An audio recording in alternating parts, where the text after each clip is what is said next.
À Ouagadougou, une pharmacie s'ouvre comme un piège après la lettre d'un père, Samuel racontant la mort de sa fille. Ibrahim Traoré part sans convoi et 10 minutes plus tard force l'arrière-boutique. Des flacons réétiquetés, des sirops périmés depuis 3 ans, puis une salle froide où s'empilent des cartons marqués Ministère de la Santé, distribution gratuite avec de l'argent liquide et un registre de pots de vin menant jusqu'à un directeur reçu à l'hôtel couvert par un diplomate et une embuscade. Et si l'on achetait du poison sans le savoir? Aujourd'hui, une porte et tout bascule. Cette histoire promet une chose claire: comprendre comment un circuit de médicaments falsifiés et détournés a pu prospérer au cœur de la capitale et pourquoi son démantèlement dépasse un simple fait divers. En moins de 30 minutes, le lecteur saura identifier les mécanismes qui transforment une aide publique en marchandise privée et mesurer les risques concrets pour la santé, la confiance et la souveraineté. Ce n'est pas seulement une affaire de corruption, mais une question de survie quotidienne, de crédibilité de l'État et de choix politiques assumés. Ce qui est révélé ici engage chaque citoyen, chaque pharmacie, chaque décision future. Reste une tension centrale.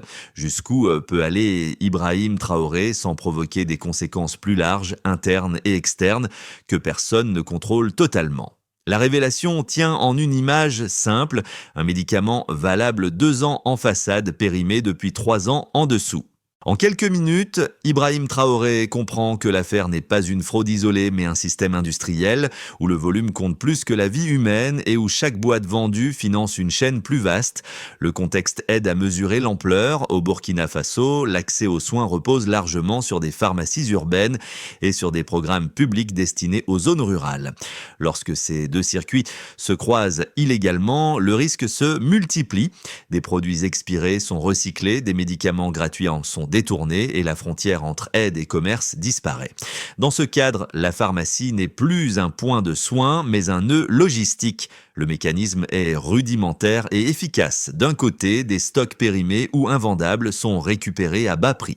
De l'autre, des lots officiels estampillés distribution gratuite quittent discrètement les entrepôts publics. Les deux flux convergent vers des arrière-boutiques où des étiquettes neuves suffisent à recréer l'illusion de la légalité. Ce qui semble être une simple infraction commerciale devient alors un problème de santé publique, car la défaillance n'est visible qu'après coup, lorsque le traitement ne fonctionne pas. C'est ici que le nom d'Ibrahim Traoré prend un sens particulier. En choisissant de vérifier par lui-même, il rompt avec une gestion à distance et expose une réalité que les rapports officiels peinent à montrer. La corruption se nourrit de procédures opaques et de silences partagés. Le cas de Samuel, le père endeuillé, n'est pas une exception dramatique, mais un symptôme. La mini-révélation est donc double. D'une part, le scandale ne concerne pas seulement des faux médicaments, mais aussi des vrais médicaments mal utilisés. D'autre part, le problème n'est pas technique, il est politique. Et c'est précisément cette bascule qui explique pourquoi l'affaire dépasse la pharmacie et touche l'ensemble de l'État. Samuel devient le personnage guide de cette séquence, non parce qu'il est unique, mais parce qu'il est représentatif. Son histoire condense l'impact immédiat du système révélé. Une fièvre banale, un achat coûteux, une confiance accordée à une enseigne connue, puis un échec du traitement suivi d'une perte irréversible. À travers lui, la fraude cesse d'être abstraite et prend un visage précis, celui d'un parent qui a fait ce qu'il fallait et qui a pourtant tout perdu. Autour de ce drame individuel, l'effet domino apparaît rapidement. Les pharmacies, censées être des lieux de soins, deviennent des zones de doute. Les médecins se retrouvent à expliquer des échecs thérapeutiques sans pouvoir immédiatement identifier la cause. Les familles hésitent entre se soigner et économiser, entre faire confiance et se méfier. Cette incertitude diffuse affaiblit le lien social autant que la santé publique. L'impact est aussi institutionnel. Lorsque Ibrahim Traoré confronte directement ce circuit, il provoque une onde de choc qui dépasse le cas de Samuel. Les employés se figent, les responsables intermédiaires paniquent et les premières traces écrites, registres, dates, signatures émergent. À ce stade, l'action n'est plus symbolique. Elle perturbe un flux économique réel, fait tomber un sentiment d'impunité et révèle que le contrôle peut être immédiat visible et personnel. Ce moment marque un basculement clair. Le scandale n'est plus seulement raconté après coup, il est interrompu en cours de route. Pour les citoyens, le message est simple et brutal. Ce qui semblait lointain est déjà entré dans les foyers. Et le so what tient en peu de mots. La fraude tue avant d'être détectée. Le déclencheur est précis et rapide. Après la lecture de la lettre de Samuel, Ibrahim Traoré ne convoque ni commission ni conférence. Il choisit l'option la plus directe, voir, toucher, vérifier. En moins d'un quart d'heure, un véhicule discret quitte le palais et se fond dans le trafic du matin. L'absence de sirène n'est pas un détail, mais une stratégie. Elle empêche toute alerte préalable et place la visite hors du théâtre habituel du pouvoir. À ce stade, l'événement est encore contenu, une simple inspection improvisée, du moins en apparence. La montée commence dès l'entrée dans la pharmacie. Les lieux sont propres, bien éclairés, rassurants. Le contraste est volontairement trompeur. Ibrahim Traoré ne s'arrête pas au comptoir et ne cherche pas à jouer un rôle. Il se dirige directement vers l'arrière, la droite, là où se trouve l'infrastructure invisible du commerce. Cette décision accélère le rythme. Le responsable tente d'invoquer des règles internes, des protocoles, des zones interdites. Ils tombent les uns après les autres face à une exigence simple, accéder à la vérité. La tension change de nature, elle ne repose plus sur des soupçons mais sur des preuves potentielles. Le premier choc est matériel, des tables, des flacons, des étiquettes neuves, des outils rudimentaires. Rien de sophistiqué, mais tout est organisé. En soulevant une couche de papier, la superposition apparaît, une date récente recouvre une date ancienne. L'erreur individuelle devient impossible à invoquer. La répétition transforme l'anomalie en système. À mesure que les cartons sont ouverts, la logique se confirme. Les mêmes pratiques se reproduisent, produit après produit, comme une chaîne silencieuse qui ne laisse aucune place au hasard.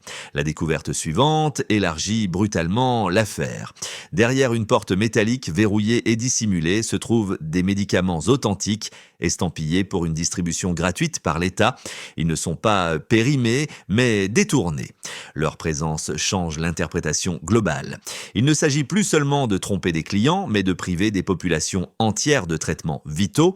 Le circuit relie désormais le secteur privé, l'administration et des intermédiaires protégés. Le registre retrouvé avec ses dates et ses noms transforme la scène en dossier judiciaire en puissance. Le point culminant survient lorsque la chaîne mène hors de la pharmacie. L'information converge vers un responsable régional et un rendez-vous public organisé dans un hôtel fréquenté par l'élite. En s'y rendant, Ibrahim Traoré ne cherche pas la discrétion, mais l'exposition. La confrontation est déplacée dans un espace symbolique où l'argent, les réseaux et la respectabilité se donnent en spectacle. C'est là que la dimension politique éclate, avec l'intervention d'acteurs couverts par des statuts et des immunités. La phase de résonance suit immédiatement. L'arrestation d'un responsable réputé intouchable sous le regard de témoins influents brise l'idée d'une protection absolue.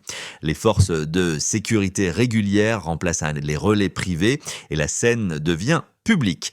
Les images circulent, les pharmacies ferment temporairement et des stocks sont redirigés vers les hôpitaux. Ce qui avait commencé par une lettre isolée produit une onde nationale. L'événement ne résout pas tout, mais il marque une rupture.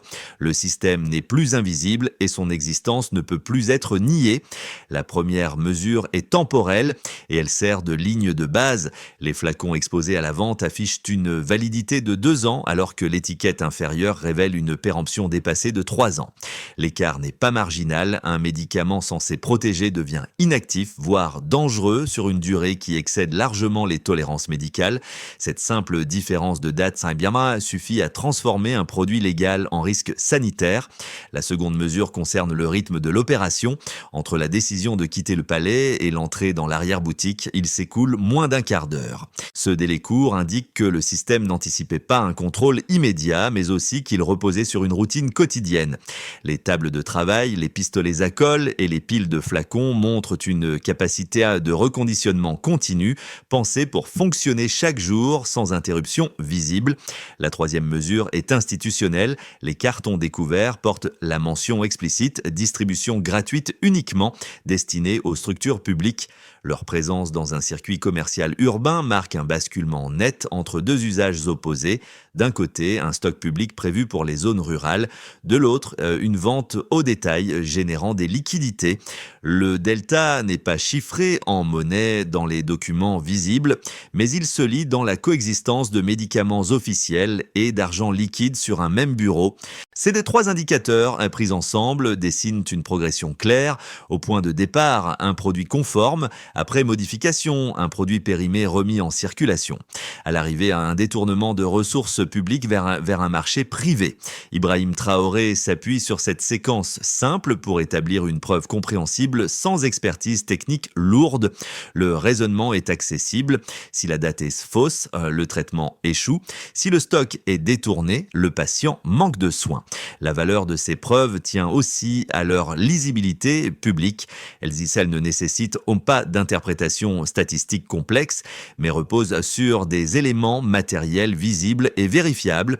En ce sens, l'écart entre la situation normale et la situation observée devient évident pour les citoyens comme pour les professionnels de santé. Le message implicite est fort, même sans chiffres macroéconomiques, certaines dérives se démontrent par des comparaisons directes. Enfin, l'usage de ces preuves renforce la posture politique adoptée en privilégiant des indicateurs simples, date, délai, mentions officielles. Ibrahim Traoré évite l'argument de l'erreur administrative isolée. La démonstration n'accuse pas sur la base d'intentions supposées, mais sur des différences factuelles répétées. C'est cette clarté qui permet à l'affaire de passer du soupçon à l'acte et de préparer la confrontation suivante. Les arguments opposés à l'action menée sont structurés et, à première vue, rationnels. Le premier soutient qu'une intervention aussi directe risque de fragiliser l'approvisionnement général.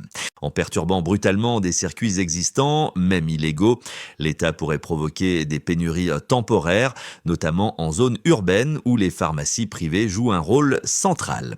Selon cette lecture, une réforme progressive, encadrée par des audits et des sanctions administratives, aurait limité les chocs et préservé la continuité des soins. Le second argument insiste sur la dimension internationale. Lorsque des acteurs protégés par des statuts diplomatiques ou des accords d'aide sont impliqués, une confrontation frontale peut entraîner des répercussions extérieures, suspension de financement, tensions bilatérales, voire isolement politique. Dans cette perspective, la prudence serait un calcul stratégique. Laisser les procédures suivre leur cours, même lentement, permettrait d'éviter des sanctions qui pèseraient sur l'ensemble de la population plutôt que sur les seuls responsables. Ces deux positions méritent d'être prises au sérieux car elles soulignent des risques réels. Cependant, les éléments révélés dans cette affaire apportent une réfutation solide. Sur l'approvisionnement, la découverte de stocks publics détournés indique que la pénurie n'est pas créée par l'intervention, mais par la fraude elle-même. Les médicaments étaient disponibles mais mal orientés. En redirigeant ces stocks vers les structures prévues, l'action corrige une distorsion existante au lieu d'en créer une nouvelle. Sur le plan international, l'argument de la retenue se heurte à un principe fondamental. L'immunité ne couvre pas la mise en danger délibérée de vie civile. Les preuves matérielles, registres, étiquettes, cartons officiels déplacent le débat du terrain politique vers celui de la responsabilité. En exposant publiquement ces éléments, Ibrahim Traoré réduit la marge de manœuvre des partenaires extérieurs qui doivent alors choisir entre défendre un individu compromis ou préserver leur crédibilité. La synthèse est claire, les objections reposent sur la peur des conséquences, mais les faits montrent que l'inaction entretenait déjà ces conséquences sous une autre forme. Le risque existait avant l'intervention, il était simplement invisible. En ce sens, la décision ne crée pas une crise nouvelle, elle rend visible une crise latente et force un arbitrage. C'est cette inversion qui affaiblit les arguments opposés et explique pourquoi la réponse, bien que brutale, apparaît proportionnée aux enjeux révélés. À ce moment-là, tout bascule derrière une porte et la suite du récit s'enclenche naturellement. L'élément décisif n'est pas l'étiquette falsifiée, mais ce qu'elle dissimule, une salle froide, verrouillée où s'entassent des cartons officiels réservés à la distribution gratuite. Cette découverte déplace le le centre de gravité de l'affaire. On ne parle plus seulement de tromper des clients, mais de siphonner un dispositif public pensé pour les plus vulnérables. À cet instant, Ibrahim Traoré comprend que la fraude n'est pas périphérique, elle est enchâssée dans la chaîne institutionnelle avec des signatures, des dates et des intermédiaires identifiables. Le scandale cesse d'être horizontal, des commerçants contre des clients, pour devenir vertical, reliant administration, réseau privé et protection politique. La présence d'argent liquide au même endroit que les cartons officiels rend cette articulation tangible. Le changement de perspective est immédiat. Si des médicaments gratuits sont détournés, chaque village non approvisionné devient une scène invisible de ce scandale. Le problème n'est plus localisé à une pharmacie, mais distribué sur tout le territoire, par manque ou par retard de soins. Cette bascule explique la suite des événements. L'enquête ne peut plus rester confinée, elle doit s'exposer. C'est aussi le point où la temporalité s'accélère. Le choix n'est plus entre discrétion et prudence, mais entre action et complicité passive. En franchissant ce seuil, Ibrahim Traoré transforme une inspection en confrontation ouverte, assumant que la vérité révélée au milieu du récit impose un changement de rythme et d'échelle. Pour l'État, la première conséquence est institutionnelle. La mise au jour d'un détournement de médicaments estampillés « distribution gratuite » oblige à revoir les circuits de contrôle, du stockage à la livraison finale. Les administrations concernées doivent répondre à une question simple mais lourde. Comment des stocks publics ont-ils pu quitter les entrepôts sans déclencher d'alerte crédible ? La réaction immédiate consiste à geler certaines autorisations, à auditer les chaînes logistiques et à exposer publiquement des responsabilités jusque-là diluées. En ce sens, l'action d'Ibrahim Traoré crée une pression interne qui transforme des procédures théoriques en obligations concrètes. Pour les entreprises et les pharmacies privées, l'effet est double. À court terme, la fermeture ou la suspension de points de vente soupçonnés entraîne une perte économique et une rupture de confiance. Les enseignes qui respectaient les règles se retrouvent néanmoins associées à un climat de suspicion généralisé. À moyen terme, cette situation force une clarification, soit se conformer à des normes plus strictes et traçables, soit sortir du marché. Le scandale agit ainsi comme un filtre brutal où la réputation devient un actif aussi important que le chiffre d'affaires. Du côté des citoyens, l'impact est le plus direct et le plus sensible. Les familles prennent conscience que le prix payé n'est pas un gage de qualité et que le danger peut se cacher derrière des emballages familiers. Cette prise de conscience modifie les comportements, demandes accrues d'explications, méfiance envers certaines pharmacies, recours plus fréquent aux structures publiques lorsqu'elles sont disponibles. Le geste final d'Ibrahim Traoré, remettant un médicament sûr à un père endeuillé, n'efface pas la perte, mais il réintroduit une notion essentielle. L'État peut encore être un protecteur, pas seulement un régulateur abstrait. À l'échelle régionale, enfin, l'affaire dépasse les frontières. Le détournement de médicaments et l'implication d'acteurs bénéficiant de protections extérieures interrogent les mécanismes d'aide et de coopération. Les partenaires régionaux et internationaux sont contraints de reconsidérer leurs dispositifs de suivi, car un stock mal contrôlé dans un pays peut alimenter des réseaux ailleurs. En rendant visible cette faille, Ibrahim Traoré place la question de la souveraineté sanitaire au centre des échanges, au-delà du seul cas national. Ces 4 niveaux se répondent. Une décision locale entraîne une onde institutionnelle, économique, sociale et régionale. Le scandale n'est plus une affaire de coulisses, mais un révélateur systémique. Et c'est précisément cette accumulation d'effets concrets qui explique pourquoi l'épisode marque un tournant durable plutôt qu'un simple moment médiatique.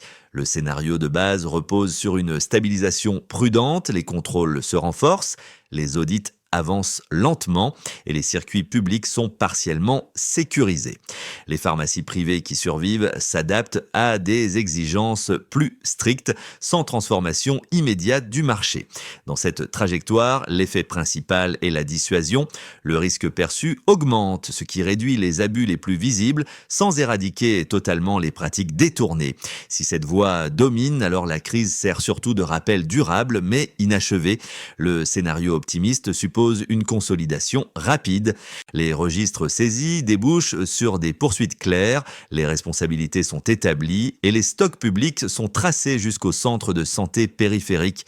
Les professionnels gagnent en visibilité sur l'origine des produits et les citoyens retrouvent progressivement confiance. Dans ce cas, l'épisode agit comme un point d'inflexion. Une affaire emblématique accélère des réformes en suspens.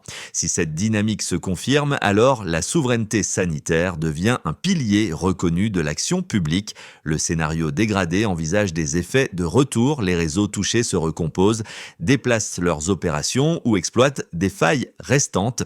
Des tensions diplomatiques peuvent ralentir l'accès à certaines aides et la tension médiatique se dissipe avant que les changements structurels soient achevés. Le risque est alors un déplacement du problème plutôt qu'une résolution. Si cette voie s'impose, alors la leçon centrale est amère. L'exposition sans suivi affaiblit l'impact initial. Entre ces trajectoires, une recommandation de méthode s'impose. Il s'agit moins de prédire que de conditionner l'action. Si les preuves collectées sont traduites en procédures durables, alors l'élan se maintient. Si elle reste symbolique, alors l'inertie reprend. En posant ce cadre, Ibrahim Traoré n'impose pas une certitude, mais un choix stratégique, lisible, où l'issue dépend de la continuité entre l'acte fort et la gouvernance quotidienne. Pour le spectateur, l'affaire cesse d'être lointaine lorsqu'elle touche des gestes ordinaires. Acheter un médicament, suivre une ordonnance, faire confiance à une enseigne connue, ces actions quotidiennes reposent sur une hypothèse implicite de sécurité. Lorsque cette hypothèse est brisée, chacun doit réévaluer ses choix, non par panique, mais par vigilance informée. La question n'est plus seulement qui est responsable, mais comment éviter que cela se reproduise dans ma propre vie. Un premier impact concerne les familles. Elles apprennent à demander l'origine des produits, à vérifier des dates, à privilégier des circuits clairs lorsque c'est possible. Ce n'est pas une expertise médicale, mais une culture minimale du risque. Un second impact touche les professionnels de santé. Médecins et infirmiers se retrouvent à expliquer davantage, à reconstruire la confiance patient par patient et à signaler plutôt des anomalies thérapeutiques. Leur rôle s'élargit de la prescription à l'alerte. Un troisième impact est civique. Les citoyens comprennent que la surveillance ne se limite pas aux autorités.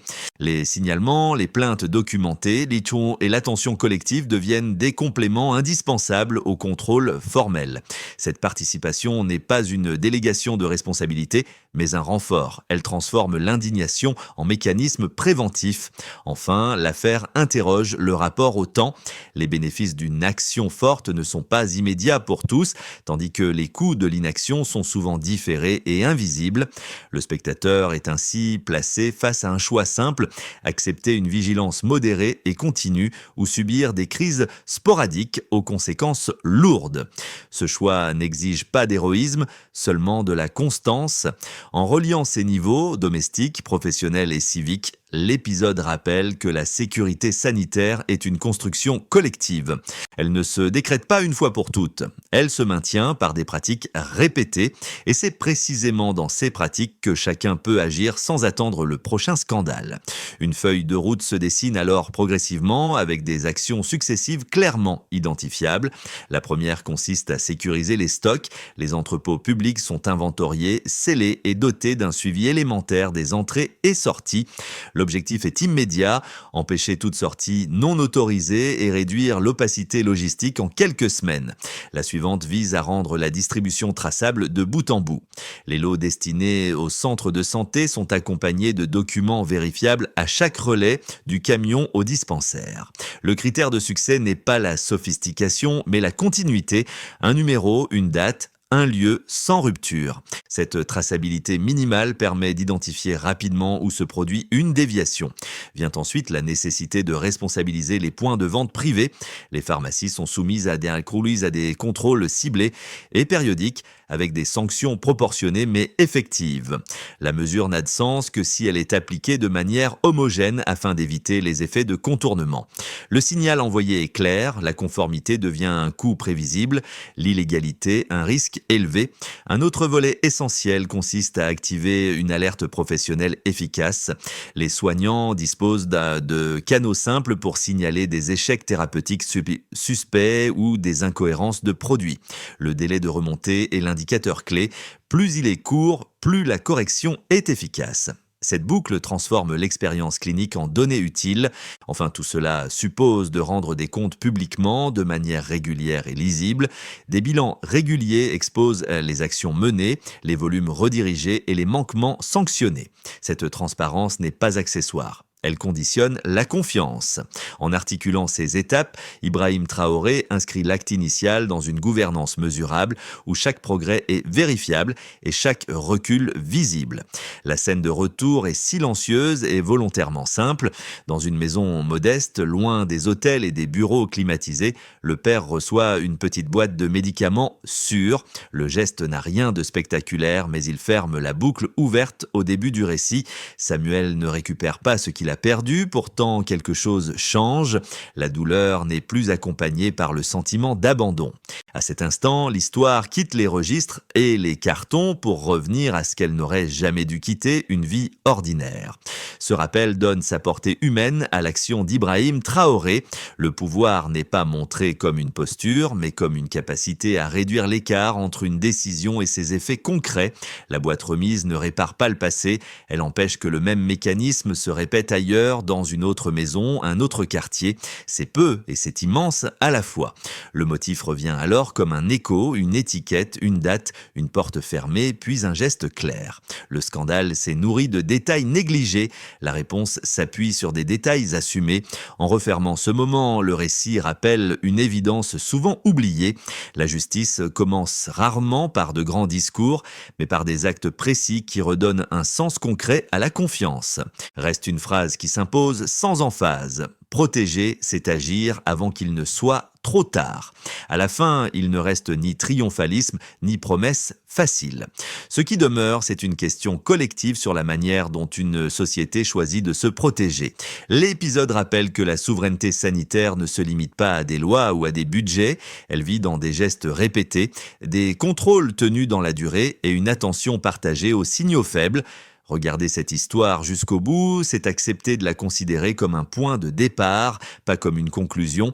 Pour le public, l'engagement attendu est modeste mais réel. S'informer, discuter calmement des mécanismes révélés, soutenir des pratiques transparentes lorsqu'elles existent. Ces actions n'exigent pas de position radicale, seulement de la constance. Elles permettent de transformer un choc narratif en apprentissage durable et un scandale en référence utile. L'enjeu dépasse un nom ou un événement précis. Que l'on adhère ou non aux méthodes d'Ibrahim Traoré, la question posée reste valable ailleurs. Comment maintenir la vigilance après que l'émotion est retombée ? La réponse ne se trouve pas dans un slogan, mais dans la capacité à relier faits, responsabilités et choix quotidiens. Alors, au-delà de ce récit, que faudrait-il surveiller en priorité pour éviter la prochaine dérive silencieuse ?